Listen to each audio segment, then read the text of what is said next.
Très chers amis, bonsoir. À quelques minutes du conte du Homer dans vos villes respectives, eh bien, une petite idée de Moussard à travers notre selfie quotidien du lundi soir. Titre de ce selfie ce soir, à qui essayes-tu de ressembler?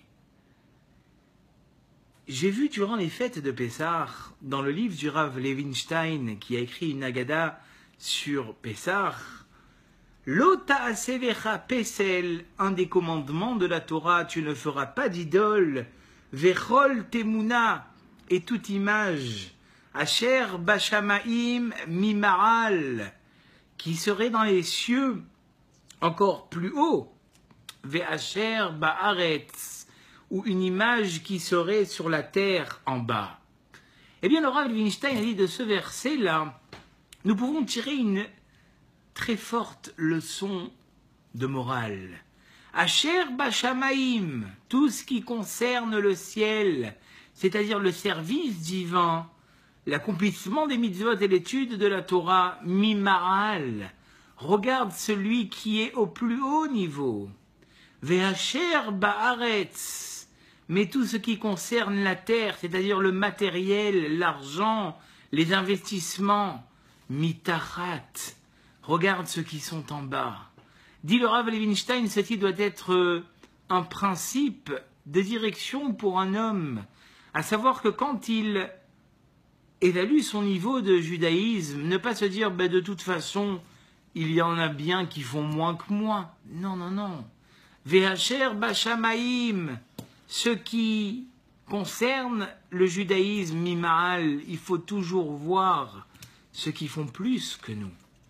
Ve'al haaretz, en ce qui concerne le matériel mitachat. Faut pas chercher à en avoir plus de toute façon. Et ça, on le sait très bien, très chers amis, plus on en a, plus on en veut.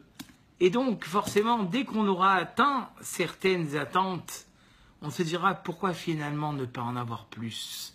Voilà pourquoi dirait le Rav Levinstein, Ve'asher ba'aretz, en ce qui concerne le matériel mitachat. Regardez en dessous, regardez, c'est-à-dire que de toute façon, il y aura toujours des gens qui ont moins que nous. Et nous, ce qu'on a, Baruch Hashem, on l'a. Baruch Hashem, on peut l'utiliser. Donc, se suffire.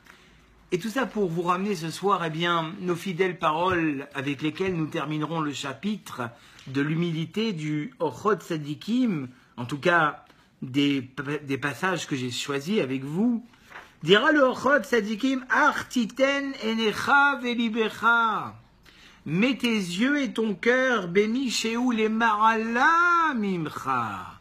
Regarde toujours celui qui en fait plus que toi dans le judaïsme. Ne te suffit pas de dire, bon, mais finalement, moi, je vais faire le kidouche avec mes parents. Bon, mais finalement, moi, je vais à la synagogue le jour de Kippour. Ben, finalement, quand je vais au restaurant, je ne mange que du poisson.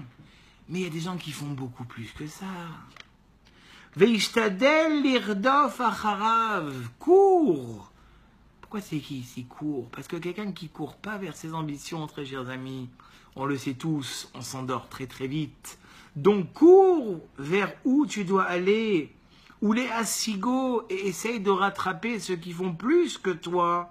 Kefi echoltecha, bien évidemment selon tes moyens, bema'alat achokma, dans le domaine et le degré d'intelligence, ou be'avodat akadosh baruchu, et dans le travail et le service d'Akadosh baruchu. Voilà donc peut-être, très chers amis, comment nous concluons ce soir, eh bien, le deuxième portique du Orchot Tzadikim qui était l'humilité. Dans les semaines à venir, nous parlerons, eh bien, de la honte. Est-elle bien? Dans quelles conditions? Et je vous invite, pourquoi pas, eh bien, ce jeudi soir à peut-être faire un direct, puisque vous savez que maintenant, nous avons commencé l'étude du Maxime des Pères depuis le Shabbat qui précède Pessah jusqu'à Shavuot. Eh bien, pourquoi pas reprendre notre habitude des directs avec vous pour interagir ensemble. Je vous dis à très très bientôt donc pour un direct ou pour un selfie. Kol Tuv, Besorot, Yeshuot, Venechamot, et n'oubliez pas de compter le Homer. Hier, nous étions le 13e jour du Homer. À très bientôt.